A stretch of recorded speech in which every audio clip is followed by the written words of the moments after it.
Noong 2012, naging sentro ng atensyon ang pamilya ng isa sa pinakamayamang tao sa Brazil, ang negosyanteng si Marcos Matsunaga, matapos mawala si Marcos sa besperas ng isang malaking $1 bilyon na deal.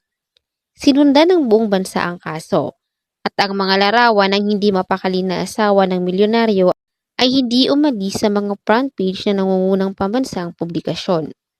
Sa una, bilang pangunahing bersyon, isinaalang-alang ng pulisya ang mga intriga ng mga kakompetensya na maaaring dukutin at mapuksa ang negosyante upang maputol ang paparating na deal. Gayunpaman, ang nahayag na katotohanan ay naging mas kakilakilabot.